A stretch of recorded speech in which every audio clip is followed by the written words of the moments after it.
to appear before the authorities' investigation team to record a statement.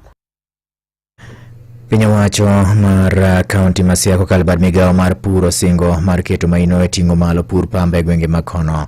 Director mar weche mag pur e kaunti ma Siaya Vincent Kokoth wacho ni kaunti ma Siaya en achiel kuom gwenge man gi teko mar puro pamba.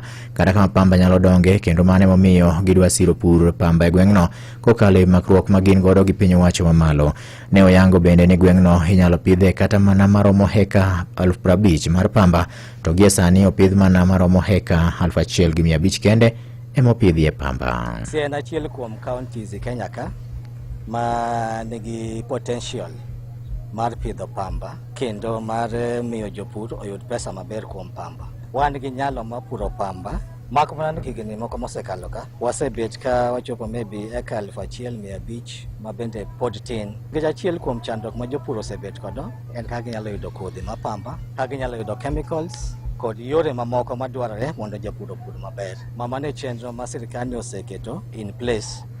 Kane osiro wachno, jachung' mar duol ma ochung' ne weche mag pur gi chiemo Harrison Odhiambo bende ne owacho ni koro gitiyo machiegni gi sirkal kaunti ma Siaya mar ting'o malo weche mag pur pamba e gwenge ma kono.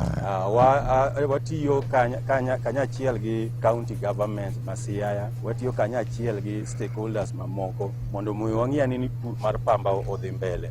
Koro gima nyalo wacho ne jopur mar pamba ni sirkal mamalo osekawo pur mar pamba kaka achiel kuom agenda mage mondo mi industry mag Kenya odhi mbele. So jopur mag pur mar pamba and then ang'eni wadhi konyore kaka wan jopur, kaka wan jo Siaya, kaka wan jo Kenya. Darlington Mutetwa bende tiye kambi ma uso kothe mag pamba kata Cotton Seeds Company bende nyoloso kama ka otenre gi wachno. I think the road to improving cotton production and productivity in Kenya is multifaceted, and there are a lot of stakeholders involved in that. I think we're just talking to the county, we're talking to AFA, we've got these other stakeholders like the GINA spinners who are also involved. And there's Mahiko, we are also contributing and working with the county, with the government of Kenya to improve production and productivity of cotton through the provision of these BT cotton hybrids, which improve productivity for the farmer and also helps improve control of an important pest that normally causes damage to the farmer's crop, which is bollworm.